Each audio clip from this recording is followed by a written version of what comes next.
Hello everyone, this is Prashant. Once again I am welcoming you here. अगर आप ये video हमारे एप्लीकेशन हमारे ग्रुप पर देख रहे हैं तब भी आपका बहुत बहुत स्वागत है, और अगर आप ये वीडियो हमारे यूट्यूब चैनल पर देख रहे हैं तब भी आपका तहे दिल से शुक्रिया और स्वागत है। आज हम लोग बात करेंगे चैप्टर नंबर 9 की, और चैप्टर नंबर 9 सामने आप देख रहे हैं कि इसका नाम क्या है। जी हाँ, इसका नाम है हेरिडिटी एंड इवोल्यूशन। अब हेरिडिटी एंड इवोल्यूशन के बारे में इस हम आपको छोटी सी बात बता दें कि जो चैप्टर 9 है, based on 10th NCERT science, ये चैप्टर हम लोग डिस्कस तो करेंगे एज ऑलवेज सारी चीज़ें, लेकिन सबसे पहले हम लोग डिस्कस करेंगे सारी चीज़ें हेरिडिटी के बारे में, और जब ये लगभग ख़त्म हो जाएगा उसके बाद ही हम शुरू करेंगे इवोल्यूशन के बारे में। ठीक है, तो आइए शुरू करते हैं ये video. This video is sponsored by the Indian educator group Allahabad. And ये जो हेरिडिटी वाला कॉन्सेप्ट है, अगर इसकी शुरुआत करें तो भाई साहब आप जानते हैं कि आनुवंशिकता क्या होती है, लेकिन एक बार फिर से हम बता दे रहे हैं कि ये होती क्या है। ठीक, तो ये इसमें बहुत ज़्यादा कुछ नहीं है, ट्रांसफ़र होता है कैरेक्टर्स का एक जनरेशन से, या आप यूँ कह सकते हैं कि जो है फर्स्ट जनरेशन से सेकेंड जनरेशन में। ठीक है, कैरेक्टर्स का ट्रांसफ़र होना ही हेरिडिटी कहलाता है। अब हेरिडिटी के बारे में हम थोड़ी सी और बात करें उससे पहले यहाँ पर आपको देखने को मिल जाएगा जेनेटिक्स। अब आप ये सोच रहे होंगे ये बताया नहीं और हेरिडिटी डायरेक्ट एक्सप्लेन कर रहे हैं, तो हम आपको बता दें कि अगर आप यही सोच रहे हैं कोई बात नहीं, आपको बता ही देते हैं फिर हम कि जेनेटिक्स क्या होता है। तो genetics is a branch of science. जैसे आप लोग बायोलॉजी पढ़ते हैं, बायोलॉजी पढ़ते हैं, फिजिक्स पढ़ते हैं, केमिस्ट्री पढ़ते हैं, है ना, मैथ्स में अलजेब्रा पढ़ते हैं, कैलकुलस पढ़ते होंगे, है ना। इसी तरीके से हमारी जो साइंस में एक स्पेशल ब्रांच है जिसमें हम हेरिडिटी एंड इवोल्यूशन को, या फिर इवोल्यूशन की जगह हम स्पेशली कहें तो वेरिएशन को पढ़ते हैं। ठीक, विभिन्नताओं को पढ़ते हैं, आनुवंशिकता और विभिन्नताओं को अगर हम पढ़ते हैं, उसका एक्सप्लेनेशन समझते हैं,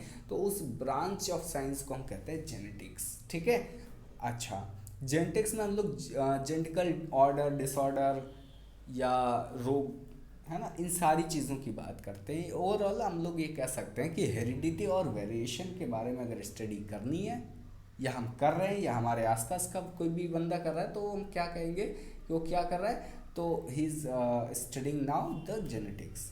ठीक है, या जेनेटिकल साइंस के नाम से भी इसको जाना जाता है। अच्छा, अब आपने देखा यहाँ हेरिडिटी लिखा हुआ है। हेरिडिटी भी आप जानते ही हैं, अभी को बताया कि it means the transmission of features, characters, traits from one generation to the next generation. मतलब एक पीढ़ी से दूसरी पीढ़ी का गुणों को स्थानांतरित करना ही आनुवंशिकता कहलाता है। ठीक है, अच्छा भाई साहब, तो वेरिएशन क्या होता है? तो वेरिएशन की अगर बात आएगी तो हम आपको बता दें, वेरिएशन का मतलब ही होता है भिन्नता। ठीक, यदि एक पीढ़ी का अपनी प्रजातियों से भिन्नता शो करे, मतलब एक एक ऑर्गेनिज्म है, ठीक, मान लीजिए एक चौपाया प्राणी है, ठीक, चार पैरों वाला एक प्राणी है, और वो अपनी प्रजाति के सारे प्राणियों से भिन्न है, तो हम कहेंगे ना कि ये वेरी कर रहा है। ठीक है, ये वेरिएशन उसी में आता है। आइए ज़रा देख लेते हैं कि वेरिएशन होता क्या है, डेफिनेशन क्या है इसकी, स्पेशली ये बात करता है। ठीक है, तो the differences among individuals of a species और population are called variation. Simple सी बात, वही जो हमने आपको बताया वही लिखा हुआ है इसमें भी। ठीक है, कहीं कुछ अलग थोड़ा ही लिखा हुआ है कि मतलब किसी एक ऑर्गेनिज्म या जीव या प्राणी का अपने पूरे स्पीसीज, अपनी पूरी जाति प्रजाति में भिन्नता प्रदर्शित करना वेरिएशन कहलाता है। ठीक है, अच्छा, आगे की बात करते हैं। तो इसमें यह आता है कि भाई जेनेटिक्स के बारे में हम लोग पढ़ते तो हैं, लेकिन इसकी शुरुआत किसने की? तो अगर इसकी बात करें कि इसकी शुरुआत किसने की, तो आपको नाम सामने वो लिखा हुआ मिल रहा है, दिख रहा है, और वो कौन साहब हैं? मेंडल साहब। ठीक है, ग्रेगर जॉन मेंडल। ठीक, ग्रेगर जॉन मेंडल को फादर ऑफ जेनेटिक्स कहा जाता है।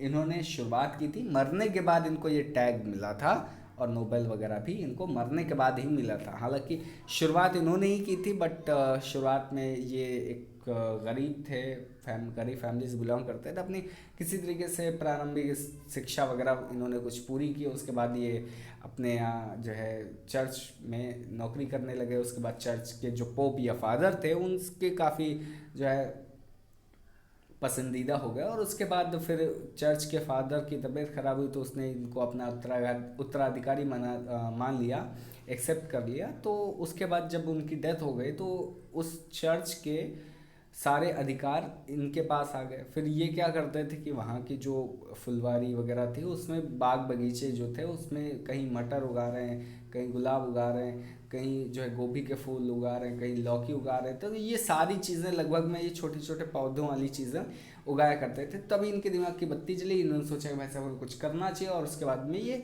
एक्सपेरिमेंट करने लगे। और एक्सपेरिमेंट करते करते इन्होंने बहुत सारे जो वेस्ट पेपर होते हैं उन वेस्ट पेपर पर उन एक्सपेरिमेंट्स के रिजल्ट्स को भी लिखना शुरू कर दिया। तो जब ये रिजल्ट्स को लिखते रहे, रिजल्ट्स को समझ गए, तो अपनी सारे कंक्लूजन के साथ में ये एक बार रिसर्च सेंटर पर पहुँचे।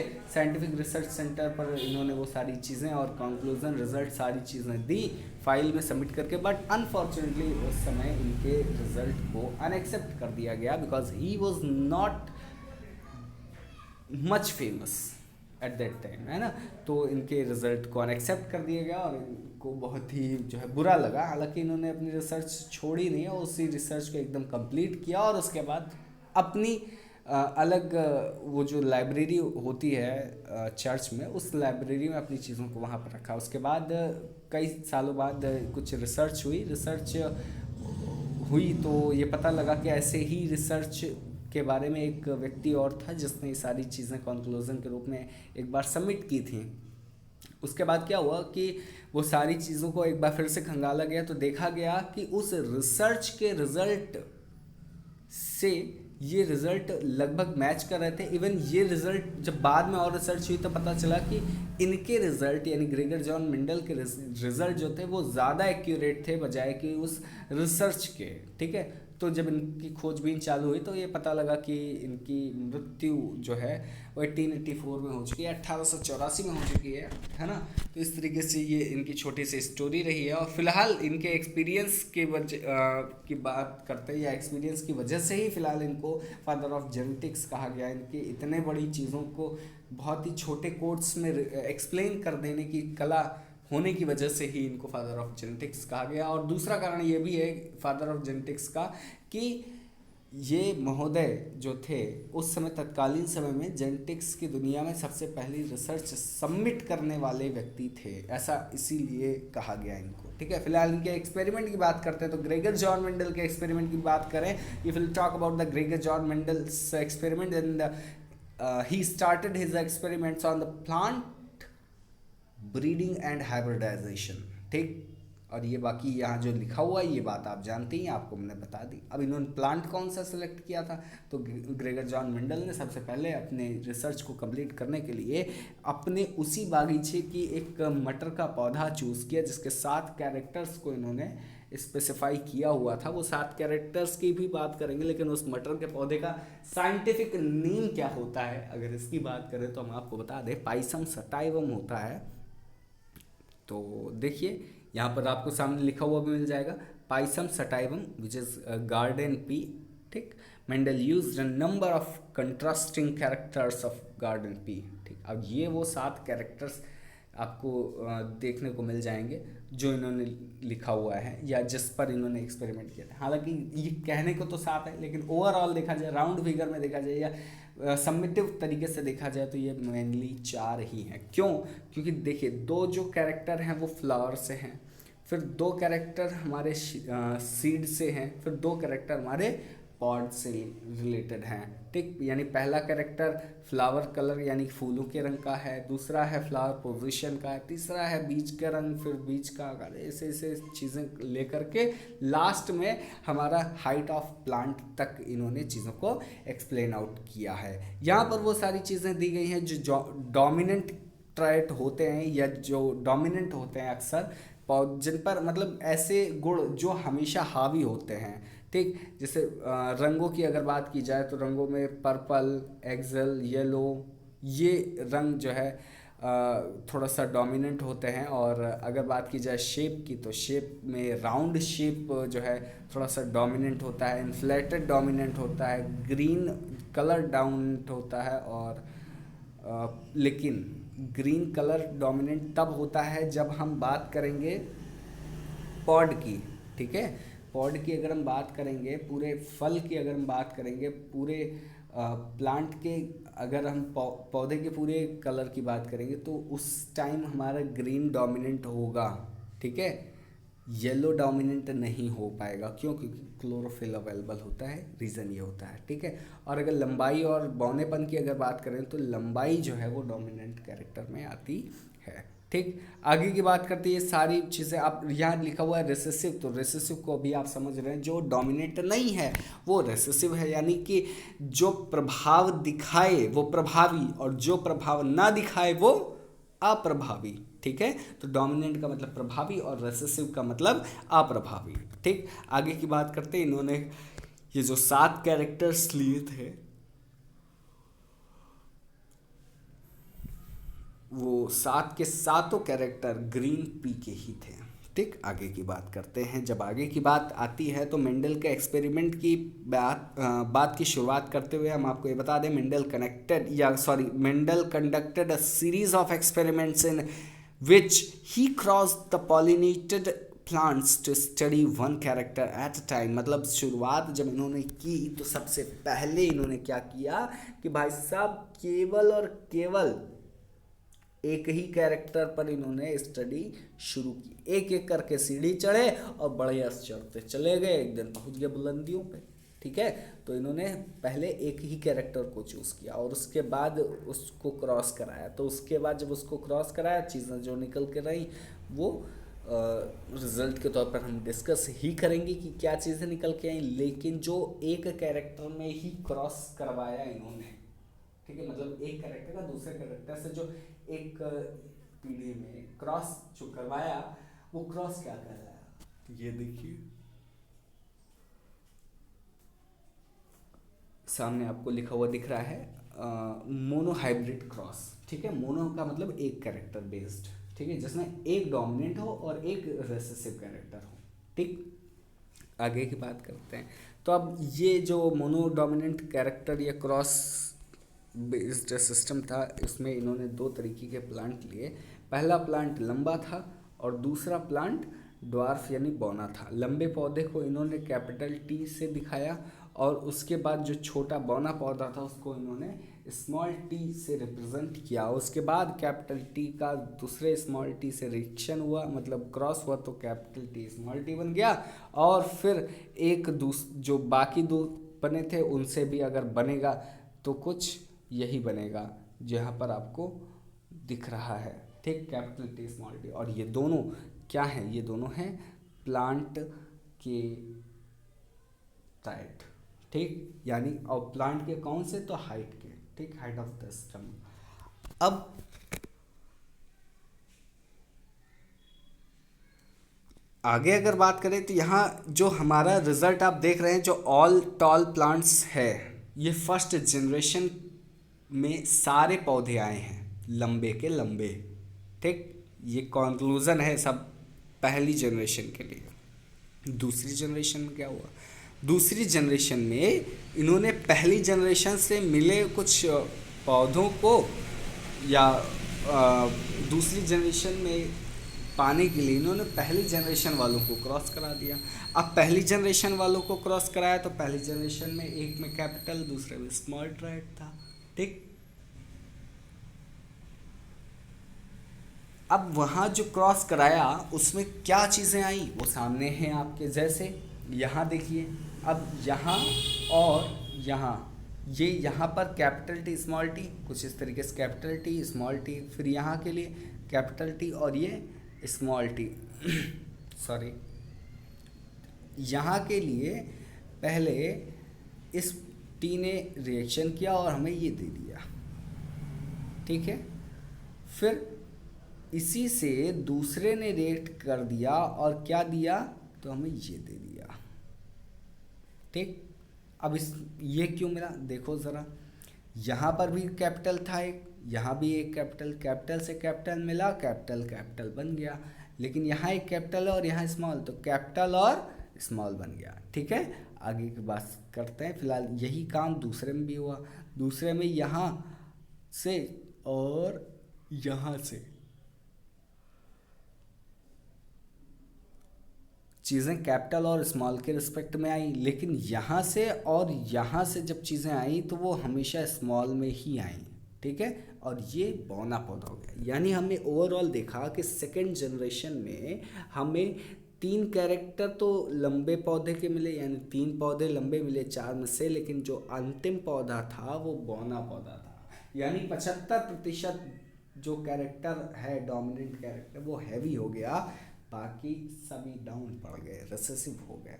ठीक है, अच्छा यहीं पर हम बात करते हैं इसके फिनोटिपिक रेशियो की। फिनोटिपिक रेशियो क्या होता है? जो ऐसा रेशियो जो देखने पर हमें पता चल जाए। यानी देखो यहाँ जो सेकंड जनरेशन हुई, इस सेकंड जनरेशन में कितने लंबे पौधे हैं, तो भाई साहब गिन के देखो, 1 फिर 2 फिर 3, यहाँ टोटल 3 हमारे पास लंबे पौधे हैं। लेकिन छोटा कितना पौधा है?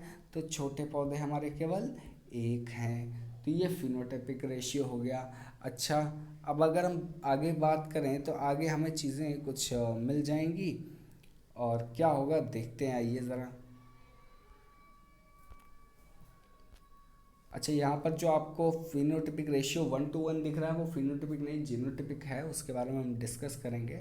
यहाँ पर देख लीजिए वो 7 कैरेक्टर्स ही हैं जो आपको दिखाने की कोशिश की गई है कई सालों से। ठीक, अब यहाँ देखते हैं कि हमारे पास क्या है।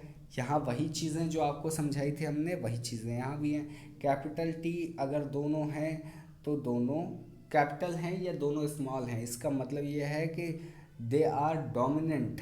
ठीक है, और ये प्योर कंडीशन वाले सीड हैं। उसके बाद कहा गया है कि ये अगर सेम कंडीशन वाले या प्योर कंडीशन वाले जीन हैं तो इनको एक नया नाम दे दिया गया, होमोजाइगस। ठीक, होमोजाइगस की ये जो कंडीशन थी, प्लांट थी।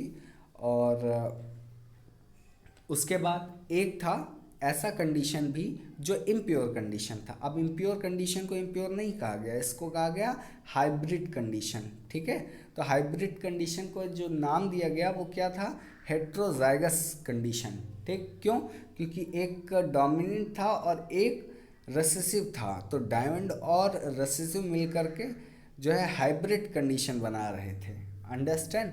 अच्छा, इसी के साथ आगे अगर हम बात करें तो फिनोटाइपिक और जीनोटाइपिक रेशियो आपको दोनों दिख रहा है, मुझे उम्मीद है समझ में आ रहा होगा।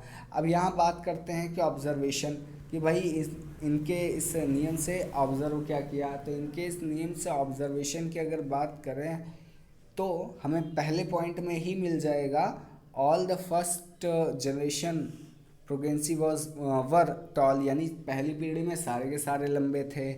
दूसरे में कह रहा है केवल 1/4 केवल छोटा था। तीसरे में कह रहा है 3:1 का है। और तीसरे में ही जेनेटिक रेशियो कह रहा है कि 1:2:1 ही है।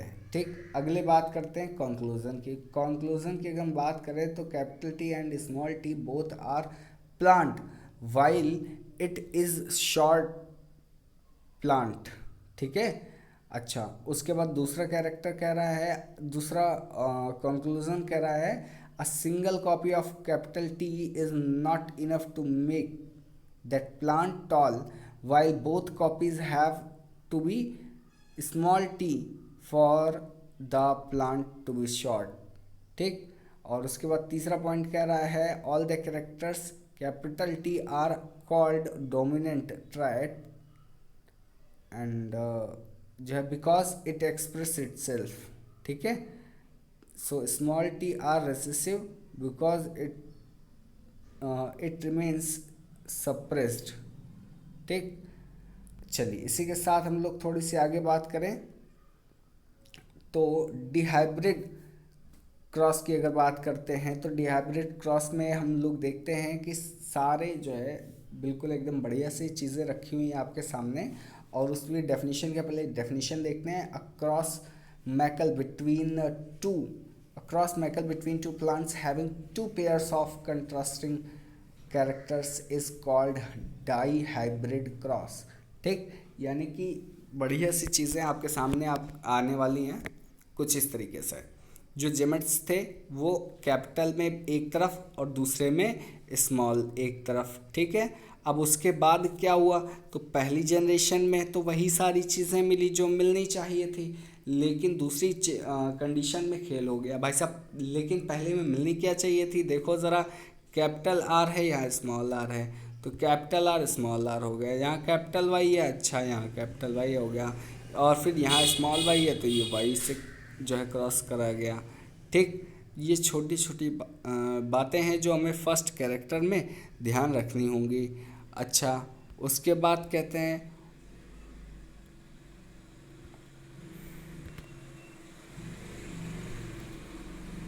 कि जो सेकंड कैरेक्टर है उस सेकंड कैरेक्टर में सेकंड कैरेक्टर नहीं, जनरेशन, तो सेकंड जनरेशन को हासिल करने के लिए इन्होंने क्या किया कि फर्स्ट जनरेशन को क्रॉस करा दिया। और फर्स्ट जनरेशन में क्या था, तो फर्स्ट जनरेशन में आपने देखा हो तो यही तो थे, ठीक है, आर आर वाई वाई।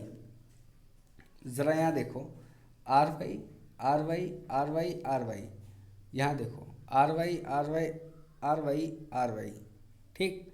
अच्छा, तो अब यहाँ के बाद इस चीज़ को थोड़ा सा आगे बढ़ाते हैं और चीज़ों को थोड़ा सा और कॉम्प्लिकेट करते हैं। सेकंड जनरेशन के लिए चीज़ों को थोड़ा सा चेंज किया गया और उन सारे कैरेक्टर्स की जांच की गई, तो कैसा क्या बिहेवियर हुआ ज़रा देखिएगा।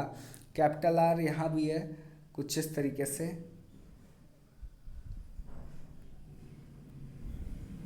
कैपिटल आर यहाँ भी है, कैपिटल आर यहाँ भी है, कैपिटल आर यहाँ भी है, कैपिटल आर यहाँ भी है, यहाँ भी, यहाँ यहाँ यहाँ, ये कुछ स्ट्रक्चर्स आप देख रहे हैं जिनमें कैपिटल आर भी है और नहीं भी है, ठीक। तो कैपिटल आर का कैपिटल आर से हुआ तो ये आर आर बन गया। ये कैपिटल वाई का वाई से होगा तो कैपिटल वाई वाई बन जाएगा, ठीक। मतलब कैपिटल तो नहीं होगा, चीज़ें कैसी होंगी तो उसके लिए यहाँ देख लीजिए चीज़ें कैसी होंगी। Round and yellow, round and green, wrinkled and yellow, wrinkled and green, ठीक है। और इसका भी एक पर्टिकुलर रेशियो होगा, और वो रेशियो क्या होगा यहाँ पर आप देख सकते हैं। ना याद हो तो आप इस रेशियो को genotypic ratio of P plant भी बुला सकते हैं। और इसमें 12 21 14 12 21 4 21 21 ये करके चीज़ें आप देख सकते हैं। ये याद करने का छोटा सा कोड है, ठीक। ऑब्जर्वेशन और जो वेरिएशन है उनमें आपको लगभग चीज़ें बता ही दी गई हैं ऑलरेडी, ठीक है। अब इसमें क्या होता है, डोमिनेंट कैरेक्टर बाकी है, तो डोमिनेंट कैरेक्टर के बारे में भी शायद मैंने अभी थोड़ी देर पहले ही डिस्कस किया हुआ है। आप चीज़ों को थोड़ा सा बैक करके देख लीजिए। अब हम बात करेंगे नेक्स्ट वीडियो में अपनी कि सेक्स डिटर्मिनेशन कैसे होता है, ठीक है। तो सेक्स डिटर्मिनेशन हो गया, और फिर उसके बाद में ये सेक्सुअल हार्मोन्स के बारे में बात करेंगे, फिर इवोल्यूशन की बात करेंगे, उसका first stage, first situation, second situation की हम बात करेंगे, ठीक। इन सारी बातों को हम आपसे डिस्कस करेंगे, लेकिन फ़िलहाल अभी के लिए तो हम चलते हैं और आपसे मिलेंगे अपनी नेक्स्ट वीडियो में। See you, bye bye, take care, love you.